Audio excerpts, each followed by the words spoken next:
तो नमस्कार दोस्तों, आज का वीडियो बहुत कंट्रोवर्शियल हो सकता है। ये वीडियो देखकर जितने भी स्वतंत्र वीर सावरकर के चाहने वाले हैं वो नाराज हो सकते हैं, क्योंकि आज मैं आपको कुछ ऐसी बातें बताऊंगा जो सावरकर ने छत्रपति संभाजी महाराज के लिए अपने एक बुक में लिखी है। सावरकर छत्रपति संभाजी महाराज के बारे में क्या सोचते थे, इसके बारे में आज हम बात करेंगे। हिंदू पद पादशाही ये सावरकर के बुक का नाम है और इसी बुक में उन्होंने छत्रपति संभाजी महाराज के बारे में अपने विचार लिखे हैं। ये बुक आपको कहीं से भी ऑनलाइन मिल जाएगी या इसकी पीडीएफ आप डाउनलोड कर सकते हो। अब मैं आपको बहुत ही एक कॉमन सेंस वाली बात बताता हूँ कि औरंगजेब ने छत्रपति संभाजी महाराज की हत्या क्यों की थी।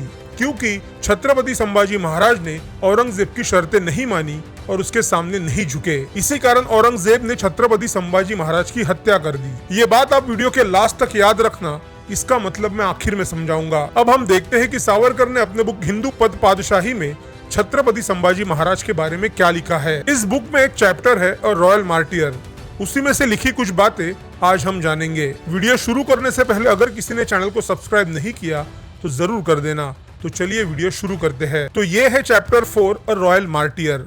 सावरकर लिखते हैं, the Maratha had for their leader a man quite incapable of guiding a great nation. यहाँ पर सावरकर छत्रपति शिवाजी महाराज के मृत्यु की बात कर रहे हैं। उनका यहाँ पर यह कहना है कि अब जो मराठा साम्राज्य को लीडर मिला है वो साम्राज्य चलाने के काबिल नहीं है। मतलब छत्रपति संभाजी महाराज एक महान राष्ट्र के नेतृत्व के लिए असमर्थ है। अब मैं आपको यहाँ पर एक बात बताता हूँ कि छत्रपति संभाजी महाराज ने अपने पूरे लाइफ में 120 युद्ध लड़े और उनमें से वो एक भी नहीं हारे। यहाँ पर मैं आपको थोड़ा क्लियर करूंगा कि 99 युद्ध उन्होंने प्लान किए थे और 21 लड़ाइयों में वो खुद लड़े थे, क्योंकि राजा चाहे तो भी सारे युद्धों में नहीं जा सकता और छत्रपति संभाजी महाराज पर चारों बाजू से दबाव था। 1680 से 1689 तक उन्होंने मुगलों को कभी जीतने नहीं दिया। तो अब जो ये लाइन सावरकर ने लिखी है वो आपको कहाँ तक ठीक लगती है? अगर वो काबिल ना होते तो एक युद्ध तो हारते, और ऐसा भी नहीं था कि उनके पास बहुत बड़ी सेना थी। औरंगजेब के पास 8 लाख की सेना थी,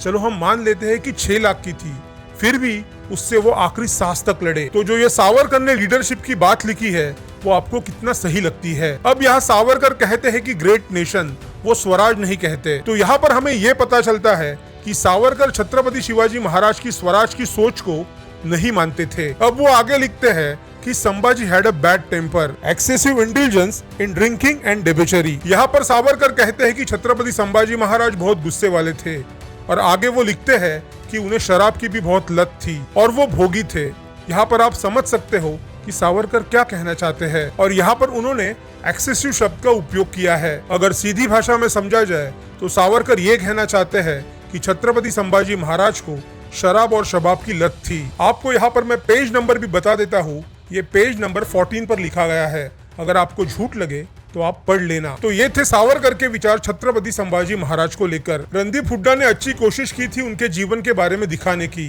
पर ये सब बातें हमें तभी समझती है जब हम पढ़ते हैं। अब हम आते हैं अपनी शुरुआत वाली बात पे। अगर छत्रपति संभाजी महाराज 1% भी ऐसे होते जैसा सावरकर ने लिखा है तो वो इस्लाम कबूल करते और अपनी अय्याशी वाली लाइफ जीते, ना कि धर्म और स्वराज के लिए अपना बलिदान देते। अब आप ही सोचिए कि क्या एक अय्याश आदमी इस तरह का बलिदान दे सकता है? तो सावरकर ने ऐसा क्यों लिखा वो उन्हें ही पता होगा। आपके इस पर क्या विचार है ये कमेंट कर जरूर बताना, और अगर किसी के पास इस बात का एक्सप्लेनेशन हो तो मुझे भी जरूर देना, क्योंकि मैं भी ये जानना चाहता हूँ कि जिसे हिंदू हृदय सम्राट कहा जाता है उसने ऐसी बातें क्यों लिखी। अगर आपको ये वीडियो अच्छी लगे तो इसे शेयर जरूर कर देना और चैनल को सब्सक्राइब कर देना। जय भवानी, जय शिवाजी, जय श्री राम।